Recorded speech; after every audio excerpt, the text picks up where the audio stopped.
오늘 본문 말씀에는 우리가 하나님의 말씀을 들을 때에 어떤 일이 일어나야 되는가에 대해서 말씀을 주고 있죠. 느헤미야 8장 말씀 7절, 느헤미야 8절 말씀 7월 초하루에 에스라가 수문앞 광장에 특별히 마련한 나무 강단에서 하나님의 율법책을 낭독할 때에 어떤 일들이 일어났는가에 대한 기록입니다. 에스라가 책상을 치고 옷을 찢으며 열정적으로 설교한 것 아니죠. 구체적으로 니들이 무슨 죄를 지었다라고 지적한 것도 아닙니다. 모인 자들에게 회개하라고 요구하거나 무엇을 하라고 지시하지도 않았습니다. 그럼 뭐 했습니까?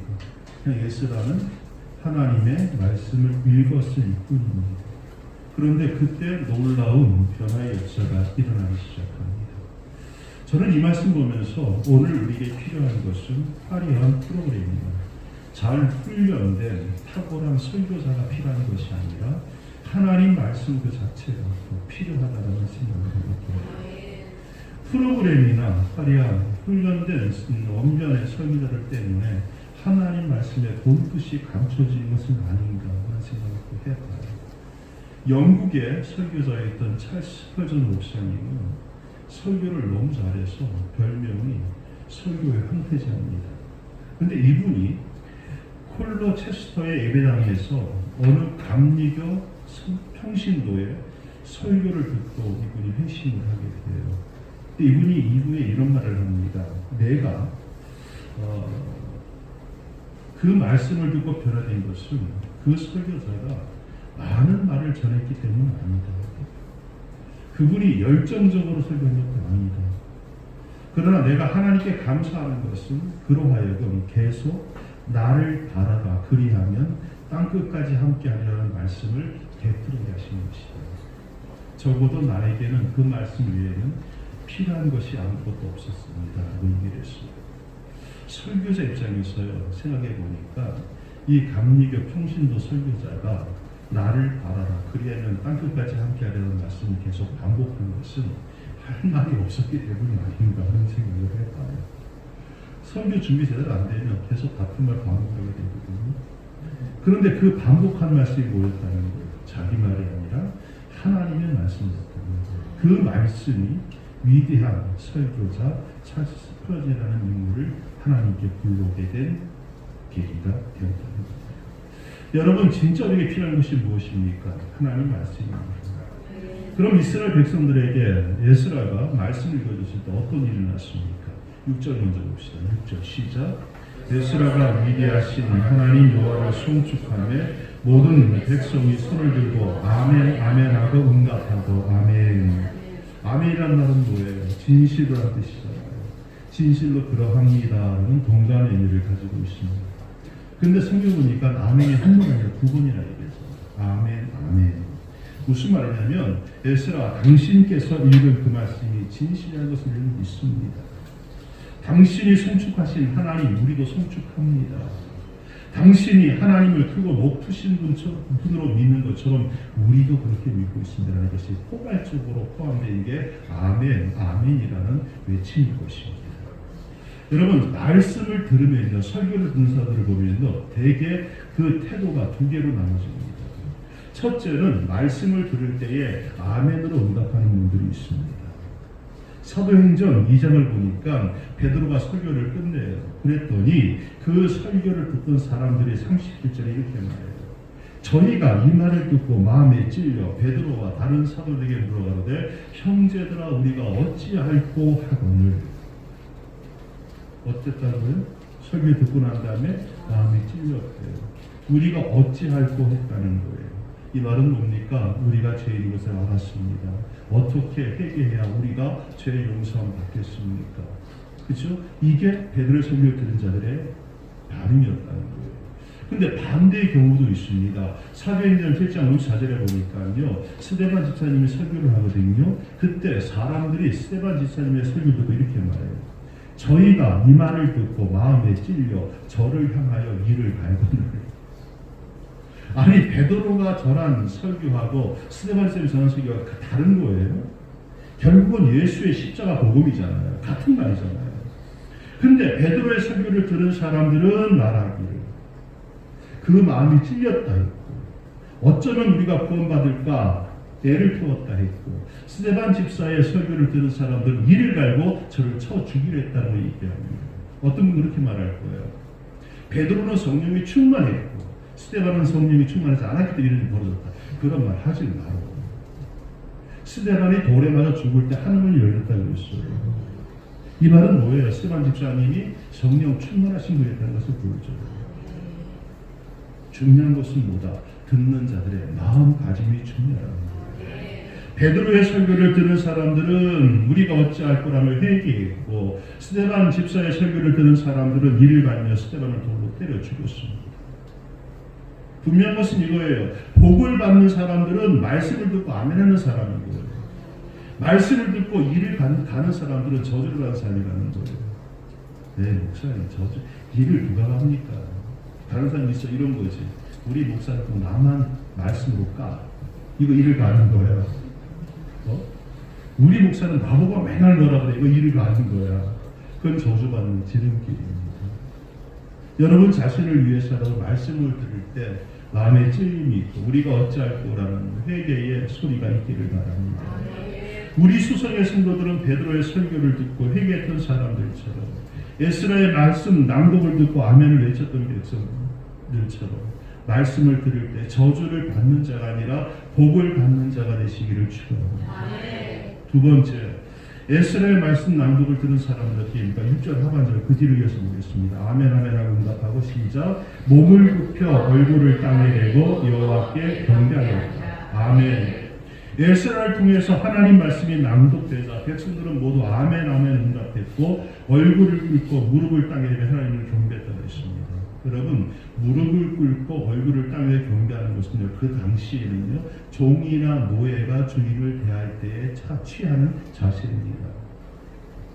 여러분, 중요한 건 이거예요. 경배의 대상이 누구냐는 게 중요합니다. 누구를 믿고 따르냐, 경배에 따라서 행복과 불행이 결정됩니다.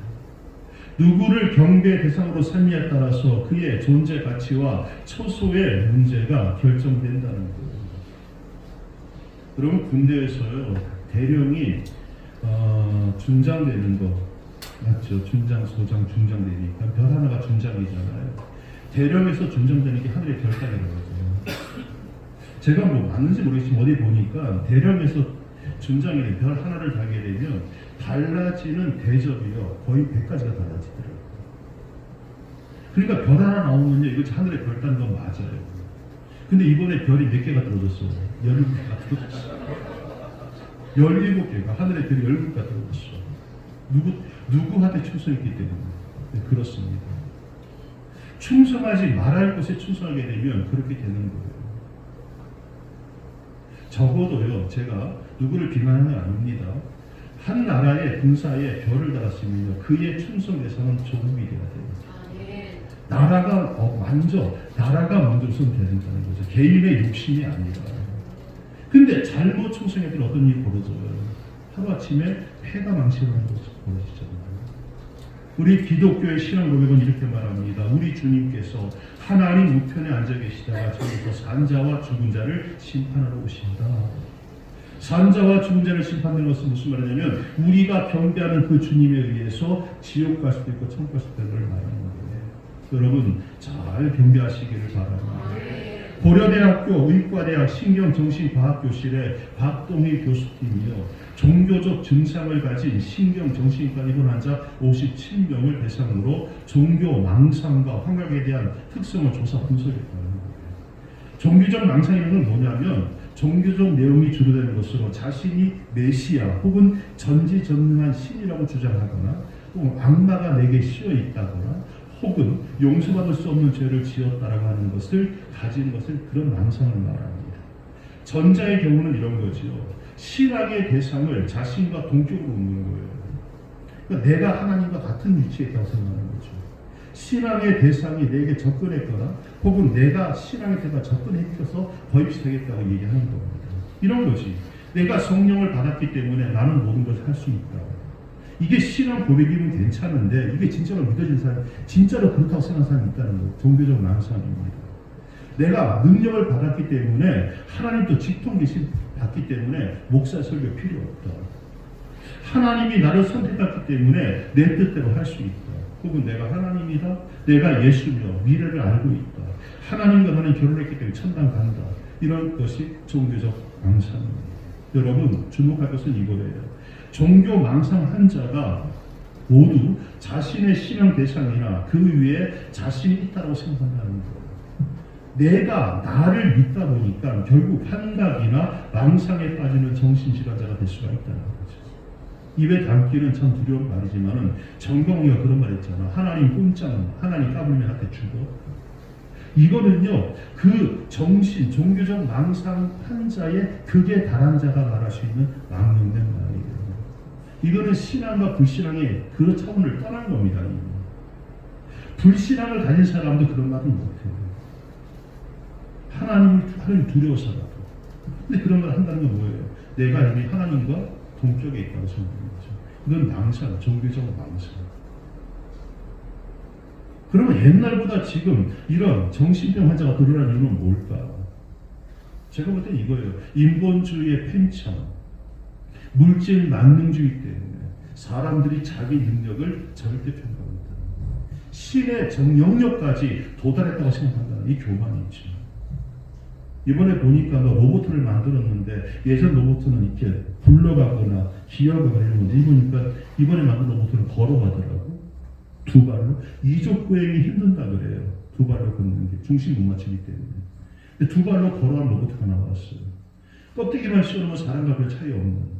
그러니까 실생하는 거지. 하나님이 인간을 만들었는데 로봇을 만들었습니다. 삐까삐까 아니에요. 로봇 만든 거 대단한 것 같지. 제가 언제 그 얘기 했잖아. 사람이 팔이 만들어 못 만들어. 사람이 목이 만들어 못 만들어. 사람이 배를 만들어 못 만들어. 하다못해 사람이 지렁이 만들어 못 만들어. 못 만들지 않아요. 그런데 사람 뭐 비슷한 거 만들었다고 대단히 자기가 되는 것처럼 여러분 교만 떠는데요. 거기서부터 뭐가 온다? 종교적 망상, 정신병적 행위가 나타난다는 말씀입니다. 여러분, 다시 말하지만은 신앙의 대상 설정 잘하시기 바랍니다. 요한계시록 5장 13절 보좌에 앉으시니와 어린 양에게 찬송과 존귀와 영광과 능력을 세세토록 돌릴지. 세상이 아무리 변해도요, 과학이 아무리 발달해도요, 인간들이 별걸 다 만들어내도요, 우리가 찬송과 경배를 드릴 대상은 오직 한 분 하나님이 없다는 사실을 기억하시기 바랍니다. 그 다음에 에스라의 말씀 낭독을 듣는 사람들 어떻게 하는가? 9절 말씀 보십시오. 9절 시작. 백성이 율법의 말씀을 듣고 다 모았다 우는지라. 이 말은 뭐냐면 그날 에스라의 낭독한 하나님 말씀 때문에 그들이 그만큼 큰 충격을 받았다는 거예요. 말씀을 들을 때 자신들의 허물과 죄가 드러났고 잘못이 노출됐습니다. 그러나 죄와 허물이 드러나고 잘못이 노출돼서 다 통곡하거나 회개하는 건 아니에요. 어떤 사람은 오히려 더 완악해지는 사람이 있어요. 그죠? 요나 선지자가 느느웨 성에 들어가서 40일 후에 이 성이 멸망할 거라고 외치자 왕과 대신과 모든 백성이 굵은 내옷을 입고 죄를 뒤집어 쓰고 회개했습니다. 그래서 니느웨는 구원을 받습니다. 근데 노아 씨는 어땠습니까? 노아가 나라산 꼭대기에 방주를 만들어 놓고 홍수가 나서 다 멸망할 거니까 빨리 방주로 들어오세요 라고 외치고 다녔지만 사람들은 먹고 마시고 장가고 씻고 향락을 즐기는데 빠져서 단 한 사람도 귀를 기울인 사람이 없었습니다. 그리고 모두 다 멸망당했습니다. 소돔과 고모라도 마찬가지였습니다. 먹고 마시고 즐기고 향락에 빠진 채 지내다가 롯의 말을 무시한 그의 사위들을 포함한 모든 사람들이 불에 다 죽었습니다. 그러나 수문학 당장에 모였던 백성들, 에스라가 낭독하는 말씀을 듣고 회개합니다. 설명 없었어요. 우리가 흔히 말하는 주여 삼창 이런 것도 없었어요. 그냥 말씀만 읽어줬는데 그 말씀을 듣고 백성들이 회개했다는 것입니다. 저는 이 말씀 보면서 오늘 우리가 서야 될 곳이 바로 이 장소라는 생각을 해요. 이유는 왜 그렇습니까? 나라가 지금 누란의 위기 가운데 있다는 거예요. 이렇게 정치가 흔들리고 경제가 흔들리면 그동안 우리가 피눈물로 이룩한 나라가 한순간에 무너져 내릴 겁니다. 여러분, 여기서 여쭤봅니다. 누가 누구를 탓하겠냐는 거예요. 나는 아니라고 하지만은 결국 윤석열이라는 제도를 선택한 것은 결국 우리 아닙니까? 나는 아니라 하지 마세요. 어차피 이 시대는요, 우리라는 것으로 함께 묶어가게 돼 있어요. 우리가 선택했습니다. 결국은 우리의 책임이라고밖에 할 수 없어요. 그러면 우리 기독교인들이 할 일은 수문학 강점에 모였던 사람들처럼 가슴을 치고 내 가슴을 치고 내 옷을 찢고 내 머리에 죄를 뿌리고 회개하는 것이 있어야 한다는 거예요. 근데 비극은 뭐예요? 비극은 내 가슴을 치지 않고 남의 가슴을 칩니다. 내 옷을 찢는 것이 아니라 남의 옷을 찢습니다. 내 머리에 죄를 뿌리는 것이 아니라 남의 머리에 죄를 뿌립니다. 이것이 요즘 나타나고 있는 남녀 간, 연령 간, 지역 간 갈등과 분열이라는 거예요. 그런데 진짜 가슴 아픈 것은 뭐예요? 그런 갈등과 분열을 조장하는 세력의 가장 앞에 누가 있어요? 기독교가 있다는 거예요. 교회가 있다는 거예요. 일치와 화합을 말해하는 교회가 갈등과 분열을 이야기하는 종교가 되고 말았다는 거예요. 엄밀하게 저는 그 생각이 듭니다. 과연 지금 이 나라에 기독교의 존재 가치가 있는 거지? 물어봐야 되는 중대한 시기에 와 있다고 생각합니다.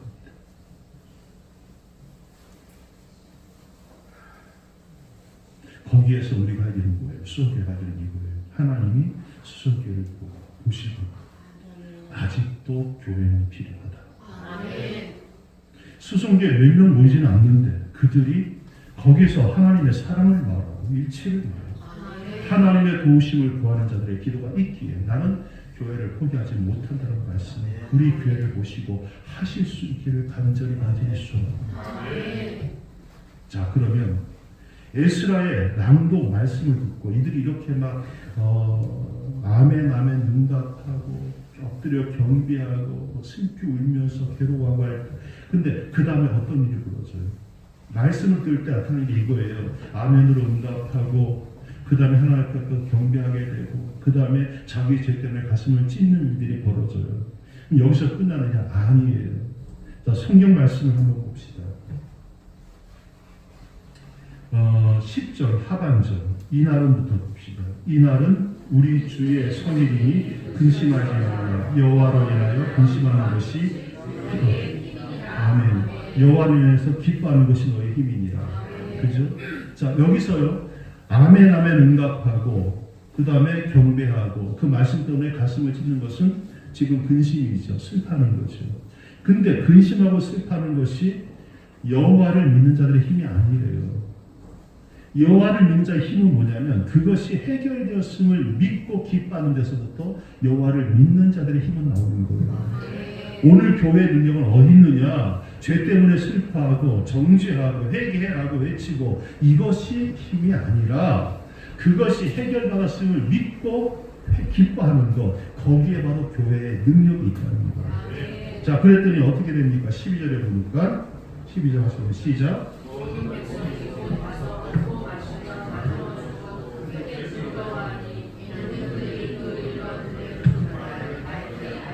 아멘. 백성들이 마음이 아파서 통곡하는 것이 심해지니까 느헤미야와 에스라와 에이 사람들은 백성을 진정시키고 울지 말고 먹고 마시고 즐거워하자고 합니다. 그럼 왜 먹고 마시고 즐거워해야 되느냐? 이유가 있을 거잖아. 세 가지를 말해요. 첫째, 회개함으로 인해서 화평이 이루어졌다는 거예요. 그들이 하나님께 잘못을 뉘우치고 회개하는 순간 그들의 심령 속에는 하나님과 다시 회복됨으로 인해서 하늘의 화평이 찾아옵니다. 여러분, 회개하면 화평이 오게 되어 있습니다. 죄를 지으면 마음이 불안으로 가득 차지만은 문제를, 제 잘못을 인정하고 회개하고 용서받게 되면 마음이, 심령이 편안해지잖아요.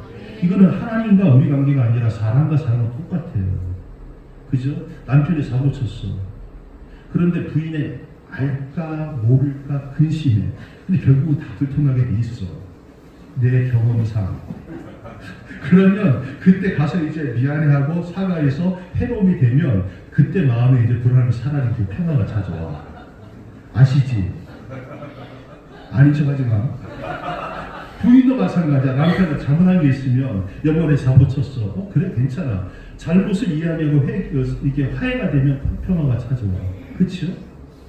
똑같아요. 하나님과 우리 관계가 똑같다는 거예요. 죄를 짓게 되면 하나님과 내 사이가 불편해져요. 먹어도 먹는 것 같지 않고 자도 잠든 것 같지 않고 찝찝해요. 그런데 하나님과 내 사이에 회개로 인해서 관계가 회복되게 되면 화통이 찾아와. 평화가 찾아오면 기뻐해야 돼, 슬퍼해야 돼. 그때는 기뻐해야 돼요. 그때 슬퍼하면 한 대 더 맞아요. 자, 그 다음에 왜 그날이 즐거워야 되냐면 두 번째 11절 봅시다. 시작.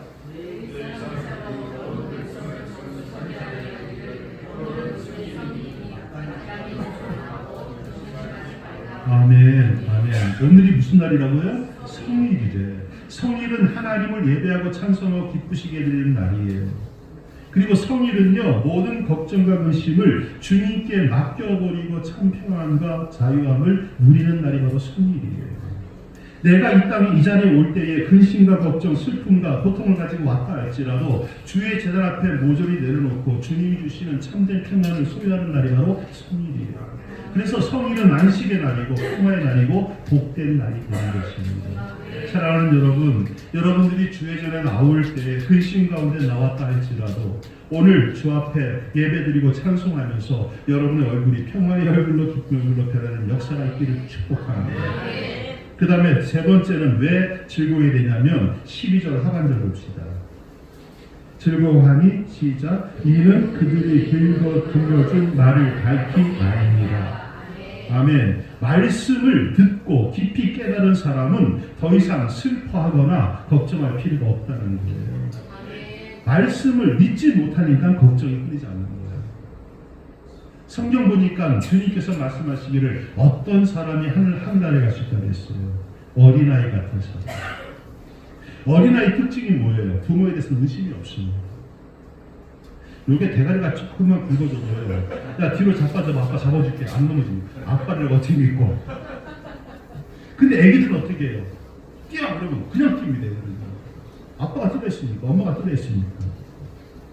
그 이야기 있잖아요. 뜨거운 목욕탕 갔을 때 이야기. 옛날 이야기긴 하지만 어릴 때는 아빠가 들어와. 뜨겁지 않아? 안 뜨거워. 그럼 들어와. 그러면서 이제 걔가 이제 경험을 하게 되는 거지. 우리 아빠가 꽁쳤구나. 뜨거운 물인데 안 뜨겁다 쏘겠다. 이러면 이제 이 의심이 깊어지면 어떻게 되는 이렇게 되는 거지. 끝나고 난 다음에 계란을 먹는데 아빠가 2개 먹고 아들이 하나 먹었어. 아빠가 먹는 거지. 배부르지. 내가 뭐라 그래요? 하나 먹은 놈 배부르면 2개 먹으면 뱉어줄 거야. 불신의 관계가 되는 거야. 서로가 뭐예요? 화합하지 않는 관계가 되어버리는 거예요. 근심이, 의심이 쌓이다 보면. 애들 특징이 뭐다? 의심이 없다는 거예요. 여러분, 저 앞에서 여러분, 한번 여러분의 인생을 던져보시기 바랍니다. 주님은요, 절대로, 제가 경험한 바에는요, 절대로 내가 하나님께 기대하는 것보다 더 큰 것으로 역사하셨지, 더 잘못된 것으로 세대는 한 번도 없었습니다. 제가 여러 번 말씀드렸잖아. 신학교 다닐 적응 한 번도 안 했다고. 근데 목사하고 있는 게 참 대단하지 않아요? 그게 그 경험입니다. 하나님과 함께 하면서 내가 누렸던 체험과 경험과 간증과 그것으로 말씀 보니까 야 성경 이런 의미였어? 그러니까 여러분들이 저한테 그런 말씀 한 번씩 해주세요. 다른 목사님들 성경은 좀 많이 다른 내용이 다르다. 그래서 그런 거예요. 이게 없고 이것만 있었어요.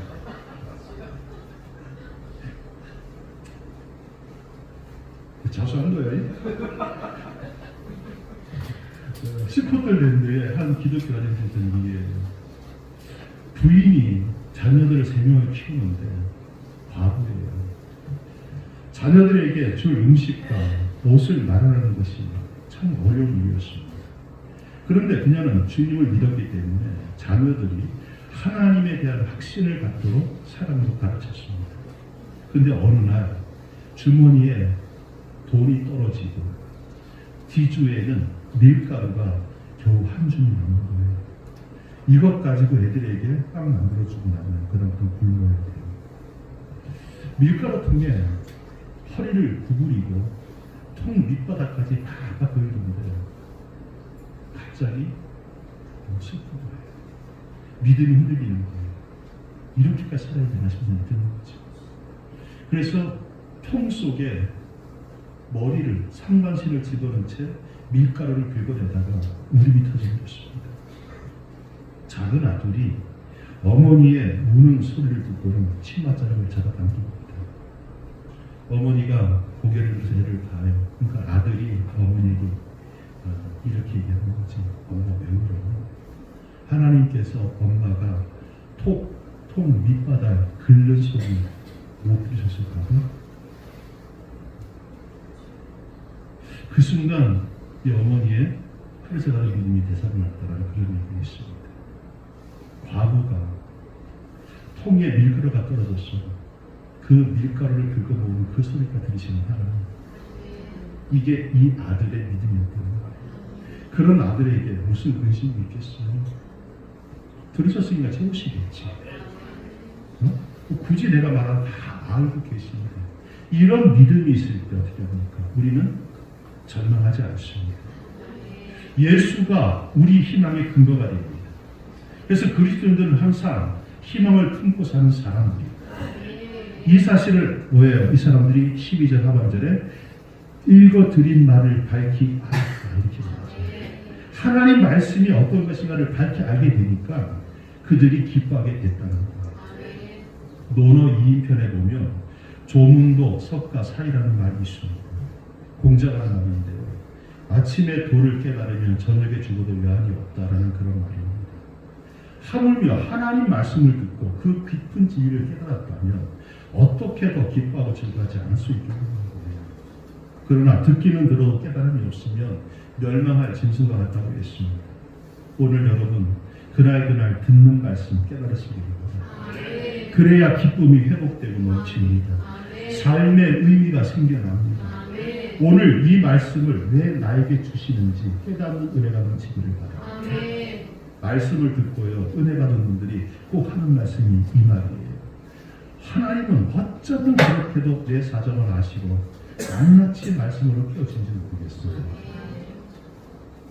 여러분 말씀 들을 때 하나님은 나를 어찌 알고 저런 말을 하는데 하는 게 하나라도 있으면 여러분 땡자합니다. 이것도 좋은 말이 아닌데 복 받은 거예요.